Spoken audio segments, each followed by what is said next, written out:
अच्छा, कभी सोचा है कि हमारे कदमों के नीचे हजारों किलोमीटर गहराई में आखिर है क्या? जैसे हम आसमान में सितारे देखते हैं ना, बिल्कुल वैसे ही जमीन की ये गहराइयां भी सदियों से इंसान को अपनी तरफ खींचती रही हैं। और जमीन के मरकज का सफर जैसी कहानियों ने तो इस तजस्सुस को और भी हवा दी है। तो फिर सवाल ये पैदा होता है कि क्या ये मुमकिन भी है? क्या हम वाकई अपने ही सैयारे के दिल तक, उसके मरकज तक खुदाई करके पहुंच सकते हैं? ये वो सवाल है जो साइंसदान और ख्वाब देखने वाले ना जाने कब से पूछ रहे हैं। तो इसका जवाब क्या है? सीधा और शायद थोड़ा हैरानकुन जवाब है, नहीं, बिल्कुल नहीं। लेकिन असल दिलचस्प कहानी इस हाँ या ना में नहीं है, बल्कि इस क्यों नहीं में छुपी हुई है। और आज हम इसी क्यों को खोजने वाले हैं। ये जो नंबर आप देख रहे हैं 0.19%, ये बताता है कि हम आज तक अपने सैयारे की गहराई में कितना अंदर जा सकें। जमीन के मरकज तक का फासला तकरीबन 6,371 किलोमीटर है और हम उसका सिर्फ 0.19% हिस्सा ही खोद पाएं। ये तो ऐसा है जैसे हमने एक सेब की जिल्द को बस हल्का सा खुरचाओ, उसके बीज तक पहुंचना तो बहुत दूर की बात है।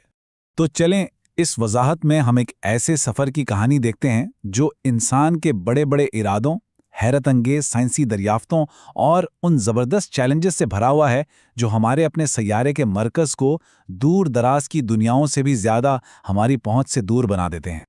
ये बात है 20वीं सदी के दरमियान की, जब दुनिया की दो बड़ी ताकतें खला में जाने के लिए एक दूसरे से मुकाबला कर रही थीं। सब स्पेस रेस के बारे में तो जानते हैं, लेकिन इसी दौरान एक और बहुत कम मशहूर दौड़ जमीन के नीचे उसकी गहराइयों में शुरू हो चुकी थी। ये थी गहराई की दौड़। ये सिर्फ साइंस का मुकाबला नहीं था, ये कौमी फ़ख्र की जंग थी। अमेरिका ने 1958 में प्रोजेक्ट मोहोल के साथ पहला कदम उठाया। इसके जवाब में सोवियत यूनियन ने 1970 में अपना बहुत बड़ा कोला बोरहोल प्रोजेक्ट शुरू किया, जिसका एक ही मकसद था, अमेरिकियों को हर हाल में पीछे छोड़ना। और फिर कुछ अरसे बाद जर्मनी भी इस साइंसी मैदान जंग में शामिल हो गया। लेकिन इन सबका हदफ था क्या? वो किस चीज़ के पीछे थे? सबकी मंजिल एक ही थी, ज़मीन की मेंटल तक पहुंचना। अब मेंटल क्या है? इसे आप ज़मीन के छिलके यानी क्रस्ट और इसके मरकज़ यानी कोर के बीच की एक बहुत मोटी तह समझ लें। यही वो जगह है जहां हमारे सयारे की पूरी जियोलॉजिकल तारीख, जलजलों और आतिशफशानों के सारे राज छुपे हुए हैं। तो आइए अब खास तौर पर इस प्रोजेक्ट पर बात करते हैं जो इस दौड़ में सबसे आगे निकल गया, सबसे गहराई तक पहुंचा। ये जजीरा नुमा कोला पर सोवियत यूनियन की एक जबरदस्त कोशिश थी और ये आज तक गहराई का चैंपियन है। इस प्रोजेक्ट ने 12,262 मीटर यानी 12 किलोमीटर से भी ज्यादा की एक नाकाबिले यकीन रिकॉर्ड तोड़ गहराई हासिल की। ये इंसानी इंजीनियरिंग का एक ऐसा शाकार था जिसकी कोई मिसाल नहीं मिलती। सोचें, ये माउंट एवरेस्ट की ऊंचाई से भी ज्यादा गहरा है। इस गहराई का तसव्वुर करना भी थोड़ा मुश्किल है। तो इसे यूं समझते हैं, दुनिया की सबसे ऊंची इमारत बुर्ज खलीफा को लें और इसे एक के ऊपर एक 15 बार रख दें। ये इसके बराबर की गहराई थी। वाकई एक नाकाबिले तसव्वुर गहराई। लेकिन वहां जो कुछ मिला उसने साइंसदानों को बिल्कुल ही हिला के रख दिया। उन्हें मीलों गहराई में पानी मिला जहां उनके तमाम अंदाजों के मुताबिक चट्टान को बिल्कुल खुश्क होना चाहिए था। उन्हें 2 अरब साल पुराने फॉसिल्स मिले जिसने इतनी गहराई और दबाव में जिंदगी के इम्कान पर ही सवाल उठा दिया। और तो और वहां से जो कीचड़ निकल रही थी वो हाइड्रोजन गैस से ऐसे उबल रही थी जैसे कोई चीज़ पक रही हो। ये सारी दरियाफ्तें ज़मीन के बारे में हमारे पिछले तमाम नज़रियात को चैलेंज कर रही थीं।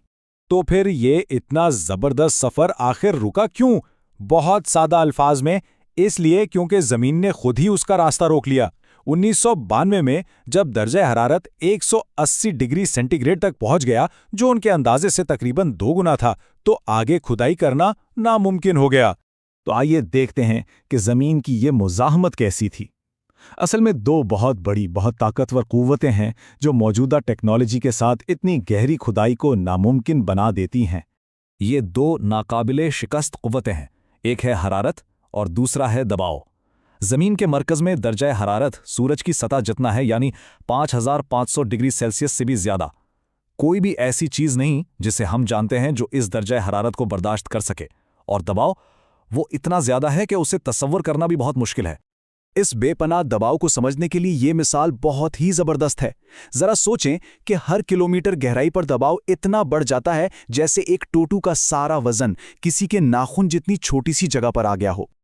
ये शदीद गर्मी और दबाव मिलकर ड्रिलिंग के सामान का जो हाल करते हैं वो तबाहकुन है। सख्त तरीन हीरे की नोक वाली ड्रिल बिट्स भी मोम की तरह मुड़ जाती हैं, और जब भी कोई ड्रिल बिट टूटती है तो पूरी की पूरी कई किलोमीटर लंबी ड्रिल को बाहर निकालना पड़ता है, उसे बदलना पड़ता है और फिर वापस डालना पड़ता है। इस एक काम में दिन लग जाते हैं और बेतहाशा खर्चा आता है। इस चैलेंज को समझने के लिए बेंजामिन एंड्रयूज की ये मिसाल बेहतरीन है। वो कहते हैं कि ये बिल्कुल ऐसा है जैसे आप गर्म सूत के एक बड़े बर्तन में चम्मच से एक गढ़ा बनाने की कोशिश कर रहे हो। जिस तरह सूप फौरन उस घड़े को भर देगा, बिल्कुल इसी तरह शदीद गर्मी और दबाव की वजह से चट्टानें भी प्लास्टिक की तरह नरम होकर इस सुराख को खुद ब खुद बंद करने लगती हैं। तो अगर ज़मीन का मरकज़ एक नामुमकिन ख्वाब है, तो क्या इसका मतलब है कि कहानी यहीं ख़त्म हो गई? नहीं, बिल्कुल नहीं। साइंसदानों ने अब अपना हदफ बदल लिया है। मरकज़ नहीं तो मेंटल ही सही। एक ऐसा हदफ जो मुश्किल तो बहुत है, लेकिन शायद काबिल हुसूल है। तो आजकल की कोशिशें समंदर की तरफ क्यों मुंतकिल हो गई हैं? वजह बहुत सादा है। समंदर के नीचे जो ज़मीन का छिलका है यानी क्रस्ट, वो खुश्की के मुकाबले में बहुत पतला होता है। जहां ज़मीन पर क्रस्ट 30 से 70 किलोमीटर मोटी है, वहीं समंदर के नीचे यह सिर्फ 5 से 10 किलोमीटर है। तो ये मैंटल तक पहुंचने का एक तरह से शॉर्टकट है। तो आज ये दौड़ जमीन से समंदर में आ चुकी है। जापान का जहाज चीक्यू और चीन का नया जहाज मिंगशांग, ये सिर्फ ड्रिलिंग रिग्स नहीं हैं, बल्कि ये तैरती हुई जदीद तरीन लेबॉर्ट्रीज हैं। और इन सब का एक ही मकसद है, तारीख में पहली बार जमीन की मेंटल से असली नमूने हासिल करना। लेकिन ऐसा नहीं है कि समंदर में खुदाई करना आसान है। साइंसदानों को एक ऐसी जगह तलाश करनी पड़ती है जहां समंदर के नीचे क्रस्ट सबसे पतली हो, लेकिन साथ ही समुंदर खुद इतना गहरा ना हो कि ड्रिलिंग ही नामुमकिन हो जाए, और वहां की चट्टानें भी खुदाई के लिए ठीक हों। ये एक बहुत ही पेचीदा साइंसी पजल को हल करने जैसा है। और यही वो सवाल है जो हमें मुस्तकबिल की दहलीज पर ला खड़ा करता है। अगर ये नई कोशिशें कामयाब हो जाती हैं तो मेंटल के वो नमूने हमें क्या बताएंगे? क्या वो ज़मीन पर ज़िंदगी की शुरुआत के बारे में कोई नया राज खोलेंगे? क्या वो हमें ज़लज़लों की बेहतर पेशगोई करने में मदद देंगे? ये वो सवालात हैं जिनके जवाबात के लिए ये अजीम सफ़र आज भी जारी है।